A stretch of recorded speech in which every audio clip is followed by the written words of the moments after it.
Police അന്വേഷണത്തിനെതിരെ ഭർത്തൃ വീട്ടിലെ പീഡനത്തെ തുടർന്ന് മരിച്ച കണ്ണൂർ വയലപ്ര സ്വദേശി റീമയുടെ കുടുംബം ആത്മഹത്യാ പ്രേരണയ്ക്ക് കേസെടുത്തെങ്കിലും പ്രതികളെ പിടികൂടാൻ പോലീസ് തയ്യാറാവുന്നില്ലെന്ന് പിതാവ് കെ മോഹനൻ 24 പരാതി പറഞ്ഞു. അന്വേഷണ ഉദ്യോഗസ്ഥനെ വിളിച്ചാൽ ഫോൺ എടുക്കാറില്ലെന്നും കുടുംബത്തിന്റെ പരാതി. പ്രതികരണത്തിൽ ഒരു അന്വേഷണം ഇതുവരെ നടന്നിട്ടില്ല. കാരണം നമ്മളിപ്പോൾ അന്വേഷിച്ചാൽ തന്നെ അയാളൊരു നിസ്സാരഭാവത്തിൽ മാത്രമാണ്. CI സത്യനാഥ് എന്ന് പറയുന്ന CI ആണ് പോലീസ് സ്റ്റേഷനിലുള്ളത്, പഴയങ്ങാടി പോലീസ് സ്റ്റേഷനിൽ. അപ്പോൾ ഇതുവരെയായിട്ടും ഒരു അന്വേഷണമോ കാര്യങ്ങളോ ഒന്നും തന്നെ നമുക്ക് തൃപ്തികരമല്ല. അവരെ ഒരു ഉഴപ്പൻ ലാഭത്തോടു കൂടി മാത്രമാണ് പെരുമാറിയത് ഇതുവരെ. അപ്പോൾ ഒരു നീതി കിട്ടണം. CI എന്നോട് നമ്പർ തന്നിരുന്നു, വിളിച്ചോന്ന് കേട്ടോ. അങ്ങനെ വിളിച്ചിട്ട് 2 ദിവസം വിളിച്ചിട്ടും ഇന്നലെ ഞാൻ 2 പ്രാവശ്യം 3 പ്രാവശ്യം വിളിച്ചിരുന്നു. അയാൾ 2 നമ്പറിൽ മാറി മാറി വിളിച്ചിട്ടും ഒരു പ്രതികരണം ഉണ്ടായിട്ടില്ല.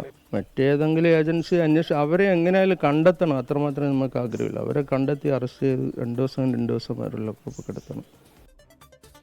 കണ്ണൂരിൽ നിന്ന് അരുൺ പൂപ്പറമ്പ വിശദാംശങ്ങളുമായി ചേരുന്നു. അരുൺ, ഈ പോലീസ് ഫോൺ എടുക്കുന്നില്ല, ചിലപ്പോൾ ഒരു അലച്ചിലോ തിരക്കൊക്കെ ആയിരിക്കാം, പക്ഷേ അവരത് അന്വേഷിക്കുന്നില്ല എന്ന് കുടുംബം പറയുന്നതിന് എന്തെങ്കിലും അടിസ്ഥാനമുണ്ടോ?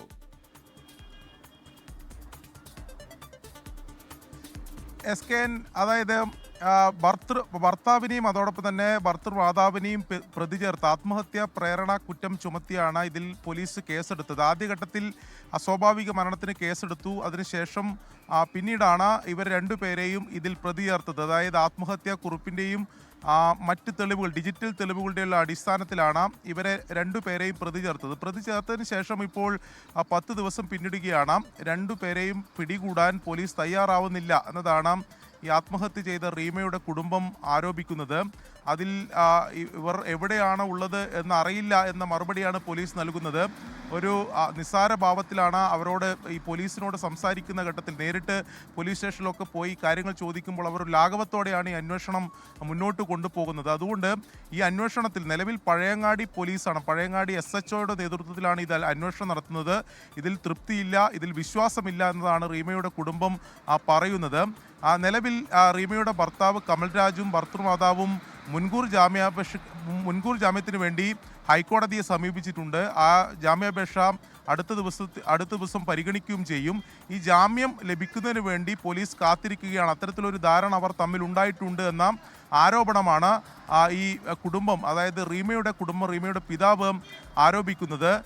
ആദ്യഘട്ടത്തിൽ ഇവരെ പ്രതി ചേർക്കാൻ പോലും പോലീസ് തയ്യാറായില്ല. പിന്നീട് മാധ്യമങ്ങളുടെയും മറ്റും സമ്മർദ്ദം തുടർന്ന ഘട്ടത്തിലാണ് ഇവരെ ആത്മഹത്യാ പ്രേരണ കുറ്റം ചുമത്തി ഇവർക്കെതിരെ കേസെടുത്തത്. ആത്മഹത്യാ കുറിപ്പുണ്ട്, അതോടൊപ്പം തന്നെ ഈ ഭർത്താവ് ഭീഷണിപ്പെടുത്തുന്ന ഡിജിറ്റൽ തെളിവ് ഉൾപ്പെടെ, ഫോണിലെ ഡിജിറ്റൽ തെളിവ് ഉൾപ്പെടെ ഉണ്ടായിട്ടും ആദ്യഘട്ടത്തിൽ അങ്ങനെ കേസെടുത്തില്ല.